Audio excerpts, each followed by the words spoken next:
Okay, everybody. So today I am joined by Jay Giggs and Cold Brew. Say hello, everybody. What's up, guys? What's up, guys? Nice to have you here today. And today we're going to go over the champions that have been released within the index, so that way we can actually kind of see what the new characters look like. We're going to go over the legendary and the epics today. There's a few decent amount of rares, and they actually all look like all right, but today we're just going to do legendary epics in order to make this a quick, sufficient video. And right off the bat, just a quick 10 seconds. Do you like the new champions? Yes or no? Cold Brew. Yep. And what about you, Jay Giggs? Yeah, I'll say yeah. All right, I'm yes too. I actually like the new ones too. So we're gonna start with the Banner Lords and zoom right on in here. And the very first new legendary is how do you pronounce this? Minaya? Minaya? Something like that, yeah. What do you think about the model? I actually kind of like the model. I dig it. She's got Snow White vibes. Yeah, this is a new one, right? This doesn't. Yeah, she's new. Yeah. Yeah, it's pretty good. Yeah, Pretty cool. it could be a rework of Venus's model, but it's new enough. Yeah, you're right. It could slightly. It looks a little bit like that. Okay, so we got Minya. She's kind of like a healer. So going through the basic attacks here, attacks an enemy, places continuous heal on the lowest HP ally. What do you think about that? Yeah. Yeah, it's fine. Yeah, continuous heal is fine, I guess. 15%, so that's cool. The A2 is kind of like the disappointing one, which is a little weird, which is attacks one enemy, heals this champion and ally with the lowest HP by 10,000. It's a flat amount. This is the first time I've seen. Is this the first flat HP heal that we've seen in the game? Like written hard code? Yeah, that's the first one. Yeah, so that's a little. Do you think that's good or bad? What's your guys' feelings on that? On just a flat 10,000? I guess you can go ahead, Cold Brew. It's not great. 10,000 is not much when you're going through dungeons. It's not going to heal you up to full. And her base index health is 21,000. So it basically heals for half of her full health when she's wearing no gear. So that's kind of, yeah. All right, so the A3, how about you, Jay Giggs? You want to read the A3 and tell me your opinion on this one? A3 heals all allies by 40% of their max HP, places block debuffs for 2 turns on champions under defense buffs. That's an interesting one. So now she's got to be paired with a defense buffer, or she's not going to place block debuffs. And then if anyone's fully healed, she puts a shield up on them. I mean, it's a decent heal, I guess, on a 4-turn cooldown. I just don't know how I feel about it being reliant on them already having a defense buff to get block debuffs. She's a legendary. I don't know why she can't just place block debuffs. Yeah, exactly. Or if they're fully healed, give them the block debuffs and the shield or something. Yeah, maybe something like that. But increased defense is kind of the more common ones. But it's not a 4-turn cooldown. It kind of feels like Sythalia, where it's like, cool, it has the block debuffs in there, but how often are you actually going to be using that? Yeah, they could probably let her just cleanse too. We don't have a lot of that going on in this game. Yeah, that's true. We don't have a lot of passive cleansing. I guess we have Doom Priest. It's kind of like a passive cleanser. And then new epic. But yeah, that's what. And then we have Minanya here. So the passive fills the turn meter of all allies by the champion when this champion's killed. So all allies get 20% when she dies. Revives the champion with 75% HP when killed if Mr. Coronavirus is on the same team. So we'll go over him later, but I actually kind of really like this move. I like these moves that do something when you die, because I feel like it's abusable with Revive on Death. The problem, though, is it's on a 4-turn cooldown, so she can only die every 4 turns, and then it's 20%. So basically, she provides, if she dies exactly on cooldown, right, perfectly on cooldown, she's providing 5% turn meter per turn, and that seems bad. But yeah, that's just kind of like my opinion. I do like ally speed in all battles, but it's 19%. Other legendaries have 24%. It would have been nice to see her on the same line there, so at least she would have a good aura. Mm-hmm. Yeah, her base stats are good, though. Her speed is great. Oh, wow, you're right. I didn't even realize her speed is 111. And she does have good base stats. The attack and it's very rare you see attack and defense both over 1,000, right? Yeah. She scaled upon attack. Huh, okay. Interesting. Some good points there made. All right. And since we're here in Bannerlords, the Epic. Now, this guy's pretty good, I think. He attacks an enemy, 30% chance placing decreased speed, whatever. But this one here is quite good. When booked, it's 100%. Attacks all enemies, 100% chance when booked of a decreased defense, 60% on everyone, and a 50% decreased attack buff for 2 turns. This is the exact same as Tomb Lord's, only Tomb Lord gets a bonus turn if he resets people's turn meter with that portion. But this is the exact same thing, because it's 3-turn cooldown. Yeah, it's a great skill. Combines both of them, and it's going to be great for a clan boss. Do you think this is the best epic that they released with the new people, or do you think there's a better one still? I think he's probably, of the ones that just got released, I think he's probably the best. I think there's another one that's really good. It's going to be used for the fusion tomorrow. Oh yeah, there's one Void epic, I think, right? That look kind of good. But Stag Knight here, someone mentioned he looked like Robert Baratheon. I don't know where he got. How can you know that? Yeah, that's kind of what I was wondering. I mean, the stag helmet? I don't know. All right. So the next one is the Barbarian Void Epic, Sky Touched Shaman. I will say that this character is probably my favorite skin in the game. That is really cool. Yeah, that's really cool.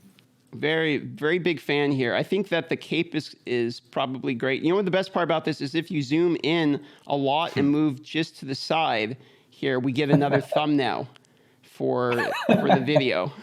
So that's fantastic. So we might as well go in. Have to get 20,000 views. That's 20K views right there, people. All right, so we might as well go in and cover the skills here. Okay, so attacks all enemies. I like AoE on basic. Heals 15% of the damage inflicted if the champion has less than 50% HP. Boosts the champion's turn meter by 20% instead if the champion has 50% HP or higher. That's good. Do you know what this makes me think of? Longbeard charging. Like, make your Longbeard fast. He charges. She gains turn meter right off the bat. For like dungeons, she can go again. I don't know. That's just what comes to mind. And then the second move here is remove all debuffs from all enemies, remove all debuffs from all allies, then places a revive on death buff and a block debuff on all allies for 2 turns. It's a 4-turn cooldown when booked. That seems, I don't know. What do you think, Cobra? Start with you. What do you think about that one, huh? Yeah, it's a good one. There's some uses for this in dungeons. Yeah, it can be used for clan boss as well, but her A1 is not great for a clan boss. How about let's think, how about something like Ice Golem? Maybe for people that don't have like Arbiter, Polar early, you can use her, revive your cold hearts on death. I don't know, I'm trying to think. What do you think, Jay Giggs? I think that's a pretty good skill. I think there's some potential in Arena too, like a Frenzy set, high resistance. She could maybe interrupt. I can see that. Okay, so then we got the passive here too.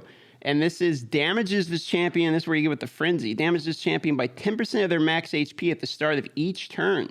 Heals all allies except this champion equal to half of the HP loss. Okay, so she has 18,000 base health. If you get her like 60,000, it'll hurt her by 6,000. And then she'll heal everyone by 3,000 just automatically on the beginning. Places a 30% decreased speed debuff on this champion for 1 turn at the start of each turn, and also has a 50% chance of placing a fear debuff on this champion for 1 turn. I feel like the fear was highly unnecessary. Right? Yeah, I feel like they kind of ruined her with this. Yeah, like I was kind of excited. Now she's got potential to not do something, and she slows herself constantly. I don't like it either. It's kind of weird. Yeah, I would rather not even have the passive. It actively makes her worse, right? Yeah, I feel like that screws her up. Now you're waiting on her to use her A2 before she's even... Exactly. Like, I see what they're trying to do here, but then it's like she goes slow, so why even boost the turn? You know, this kind of brings me to like a point, and this is a tantrum here, but I'm curious what you guys think about this, because I absolutely hate kit design that is, let's take away from something and give it back to them at the same time. Like, I hate shit where it's like, I'm going to move 50 of their speed away from it so they have 50 base speed, but then they have 100% bonus base speed. It's like, why? Like, why even give them that skill? I mean, you're crippling them and then giving them a crutch and saying, this guy's good because he has a crutch. Like, that part for me is frustrating. It doesn't make a lot of sense anyway. Anyway, that's just, okay. Rant over. Yeah, I agree. Why is the Kyre Mobile #1 name Raid Shadow Legends is here during our video? Nice to see you, bud. Welcome to the vid. Oh, it's a video. My bad. We are in the video, sir. All right, number 1 banned in Raid Chat Legends. Hijack. He is permanently banned from the channel. Okay, moving on here. What's the next one we're gonna have to look at here? There's no legendaries in. Oh, Skinwalker legendary. There it is. Props to having some of the coolest looking. Yeah, for sure. This is not the reskin, right? I don't think it is. I'm not becoming clever with these. This No, isn't like not a Raven. reskin. Yeah, okay. Well, he looks cool. I mean, whatever. All right, here we go. So the basic attack, once again, attacks all enemies. 50% chance of decreasing each target's turn meter by 10%. Oh, that's kind of cool. Attacks all enemies 2 times instead of 1, and the chance of decreasing each target's turn meter increases 100% if Minya is on the same team. Oh, the damage of each hit will be decreased. What do you think about? Okay, so it's the Bannerlord chick. What do you think about that A1? It kind of does different things depending on if you have her on the team or not. Okay, so if you have her. Yeah, if you've got her on her team, he's going to attack twice. So he's going to reduce it by 20%, right? On everyone.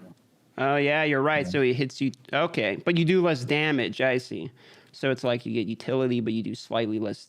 No, you do the same damage, right? Because it's 50% less, but it hits twice. Okay. Yeah, okay. Okay, yeah. For now, even do more. You could put Giant Slayer. I'm crazy. All right, let's see here. Someone around read the next move here. You can go for it, bro.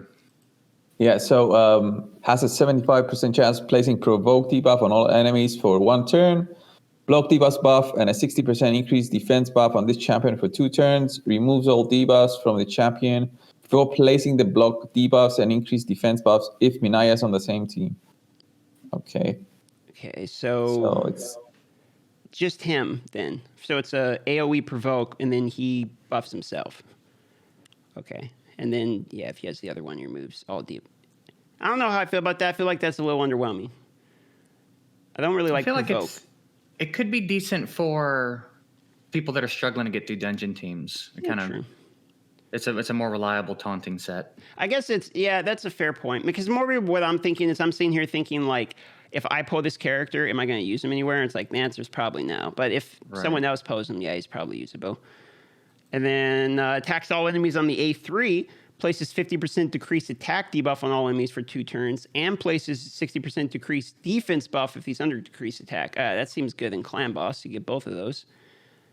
But if he had the AoE defense and AoE block, he would be nuts because he would have everything in like 1 kit. But now it makes sense why he only has the single target buff here. So that seems pretty good for the A3. And then he counterattacks when he's hit by all enemies under decreased attack debuff. So basically the debuffs he gives them, if he gets hit by someone that has the debuff, he attacks back. And he always counterattacks if he has the other chick on his team. And then places 60% increased defense buff on all allies for 2 turns if this champion kills an enemy. So can't happen in Clan Boss, but can happen for... So yeah, you're right. He kind of seems like a dungeon crawler guy. What's your guys' general opinion on it, starting from the top with Cobras and Giggies? Yeah, he should be great to carry you through the dungeons if you get him early. But later on, if you have other stuff, he's replaceable. I want to say, I think this has nothing to do with his skills, but I'm looking at him. I think he was a Bannerlord that turned into this monster. If you look at his armor and his cape and stuff. You're right. He's like a werewolf Bannerlord because he's got the armor and stuff still on, and he pairs with that other chick. Yeah, I wonder if they're trying to do like a Beauty and the Beast thing here. You know, that's really cool. Maybe like for Valentine's. Yeah, like the couple. Yeah, that makes way more sense. Okay, I was wondering. I'm like that. I did not understand why they paired together, which works really well when we kind of go into the undead where we have more legendary pairings. What do you think about these bear epics? You guys want to go over these bear epics here we got? Sure. So I'll read the moves quickly here. Just attacks enemy, blocks cooldown, small chance of that on the basic. Then he attacks all enemies, decrease crit rate. And then decreases the damage all allies receive from critical hits by 15%, and he gains 5% turn meter basically when anyone lands a hit. That's kind of his move set, and he has an ally HP and all battles 25%. Seems like okay. I'm not really like horribly impressed with him. Decreased crit rates may be kind of cool. but he doesn't really seem to do a whole lot. What do you think? Yeah, he's okay. He's okay. His passive is nice, like 5% each time enemy lands a hit. Yeah. AoEs will be nice.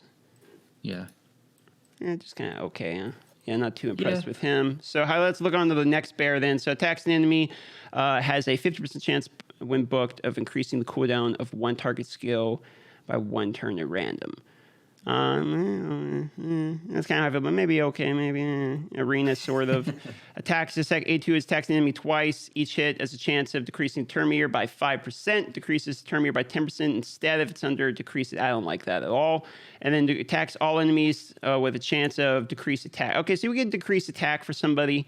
And then the passive is each hit has a chance of decreasing target's turn meter by 7.5%. Each hit is a chance. Okay, so he kind of manipulates turn meters, the opposite of the other guy.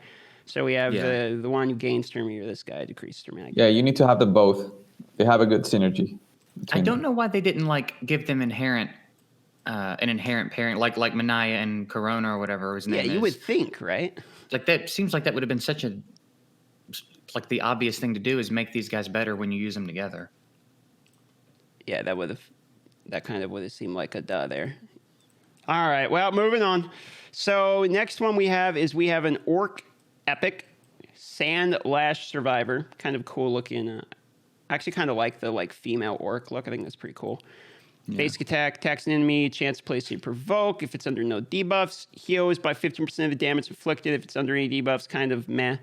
I don't know. Not really that impressed with that. Attacks all enemies, decreases the duration of all enemy buffs by 1 turn, increases the duration of all ally buffs by 1 turn. That's kind of good. What do you think about that one?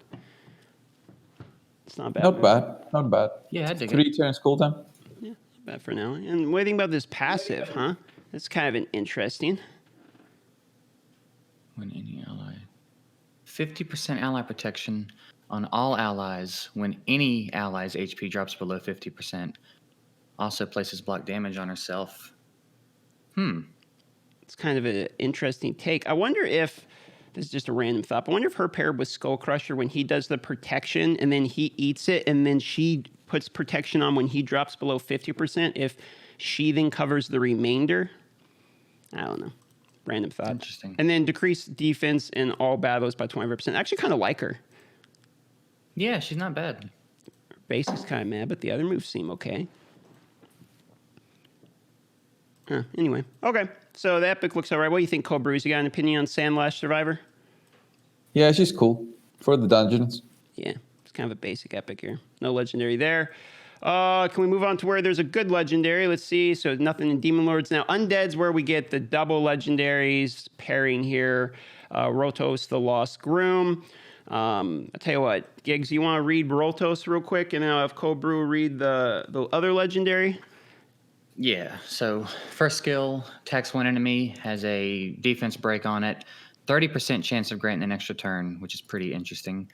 Second skill, this one I was looking at, this one I think is kind of fun, and you can get it down to 2 turns cooldown, decreases target's max HP by 20%, and adds that HP to his own max HP. So that's kind of nuts. That is kind of funky. I know, right? That seems like it's going to be so strong. There's the stipulations to it where he can't go more than 60% of a single champion's HP in one battle, and he can't go more than 60,000 bonus HP total. And when he uses it on a boss, he gains 15,000. So basically, his health is going to be 71,000 before gear, if I'm understanding this correctly. And he's based upon HP as well. What I'll be interested to see, this has got to be just a 60,000 flat on top of gear. I'm interested to see how Cobra, you don't think this would work like the HP hits first and then the gear manipulates? I mean, it's got to be flat on top of the gear, right? Yeah, I think so. But is it going to be like 60,000 when you hit a boss as well? Because it's a bit confusing. That's kind of what I'm wondering. It says cannot increase this champion's max HP by more than 60,000, period. It doesn't say any stipulation about bosses. Does not decrease box's max HP, period. This champion's max HP will be increased by 15,000 when the skill is used. So when you use A2, he gets 15K, but he can still get up to 60K, so you have to use it 4 times, I think. I think that's how it reads. But again, it's hard to tell. And it'll be crazy to know because he's HP based. And then we have the passive, which he decreases damage from a single hit so that the incoming damage will never exceed 50% of his max HP from one turn. Can only occur once per enemy attack. So if, like AoE's to hit twice like the other legendary would, it would only occur on the first one. And then he grants an extra turn if this damage reduction occurs. Almost like Foley's passive, where he gets an extra turn if that happens. It doesn't say it cleanses stuns or anything, so he would grant an extra turn and would just immediately remove the stun, but they could be back to 0%. But it also says he decreases damage taken by bosses by 15%, but it doesn't work against bosses. You only just get the decreased damage, so you don't actually get the extra turn if you get punched by the boss or something, which is kind of a bummer. And he decreases the damage taken by bosses by 30 instead of 15 if he has the pairing, which is the Bride.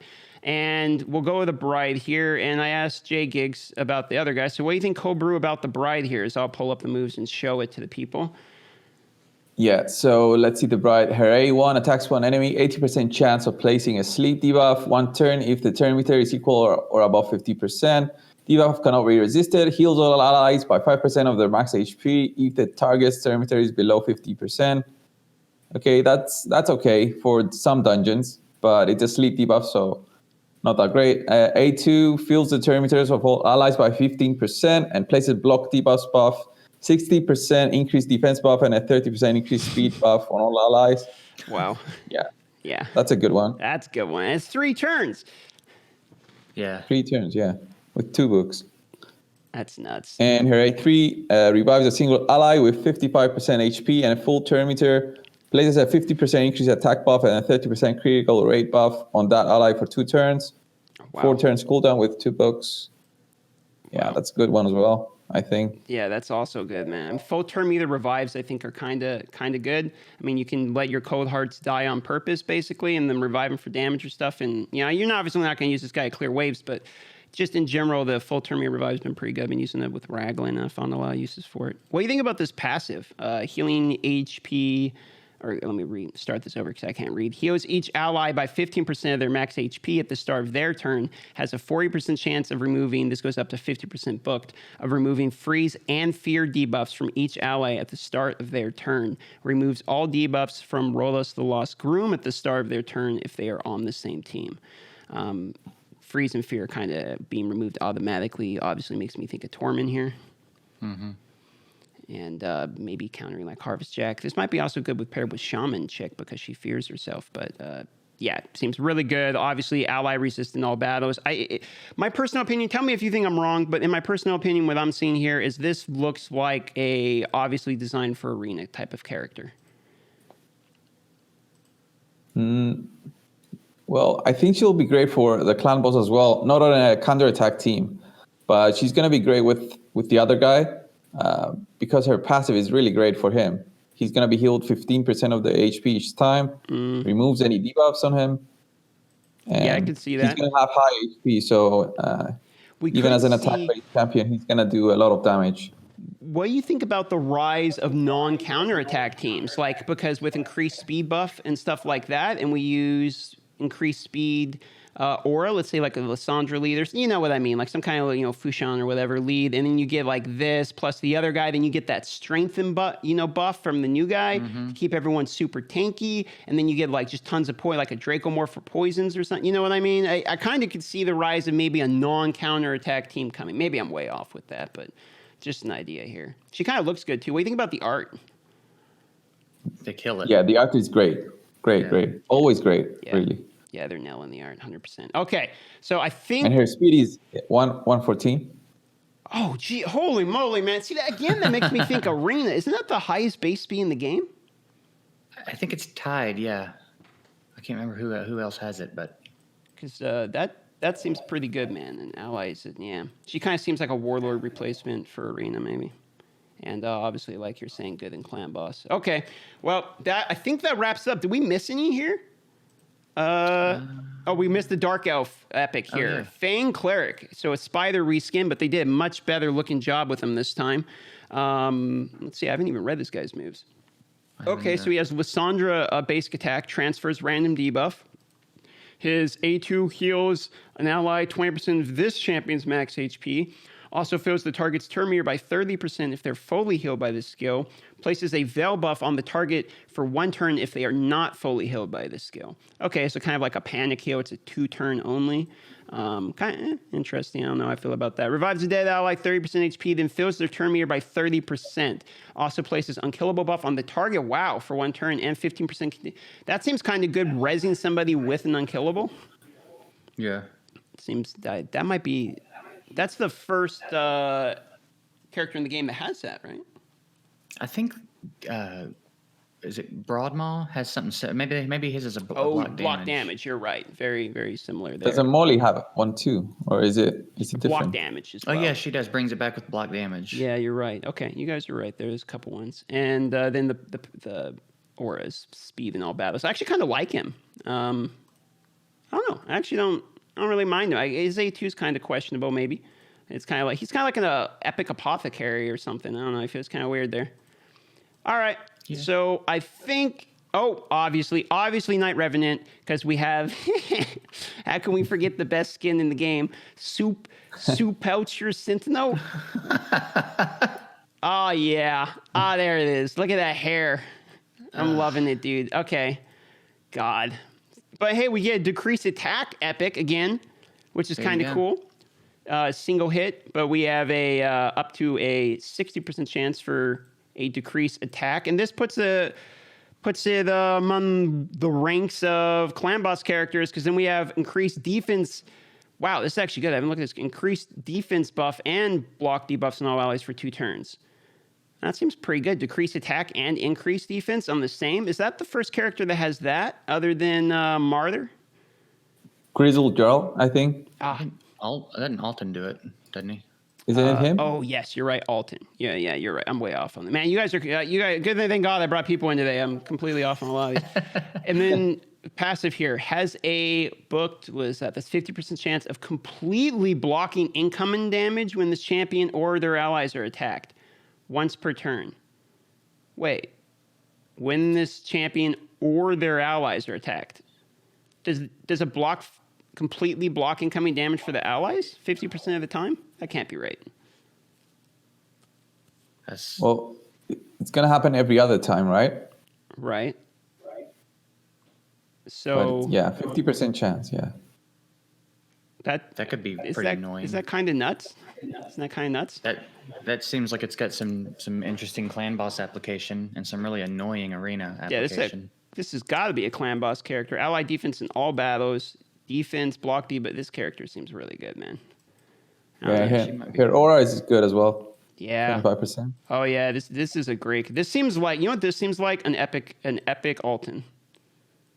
Like, yeah, I can get with that. Maybe, I don't know, maybe even better. It's hard to tell. Maybe not better. Funky. Cooldown, but yeah, I like that character. That might be the best epic out of all of these. Then obviously we got the legendary here, Frost King. Everyone knows him by this point. He freezes people. Perfect Vel on your lowest HP ally. Attacks all enemies. Decreased crit damage and gives you crit rate. And then strengthen, increased defense buff on all allies. And you have defense in the arena. Now I wanted to ask you guys about here, to end out the video, because it's becoming a long video, is what is your guys' opinion on strengthen buff? I think it's going to be super strong. Yeah, there's no getting around it. It's not based on a stat. You can't hit through it. It's there. So unless you can remove the buff damage and clan boss doesn't strip it, I think he's probably going to be pretty good for clan boss. Yep, it's kind of how I see it. Cold Brews, do you have any opinion on strength and buff? Yeah, that's what I think too. It's gonna make tankier teams possible. Yeah, I think so as well. I'm kind of excited to see this get used. I will say I was expecting to see strengthen on more characters, but maybe that's the selling point of the Battle Pass. Okay, so that's going to wrap up here this video. I want to thank you guys so much for spending probably a little too long doing this video here today. This is a long one, but yeah, we went over everything. Appreciate you guys. Would you like to do a plug for your guys' channel here? Yeah, you guys can check out my channel. I'll put a link down below in the comments or something. Cold Brew Gaming, if you don't know me, so check it out. There it is. Subscribe to Cold Brew. And Jay Giggles, go ahead, buddy. Jay Gigs on Twitch, YouTube, just doing my thing. That's the boy. He's the best. Sub to him. He's got some funny videos. All right, guys. Love y'all. And Should we steal Brad's exit? Peace. Peace. Peace.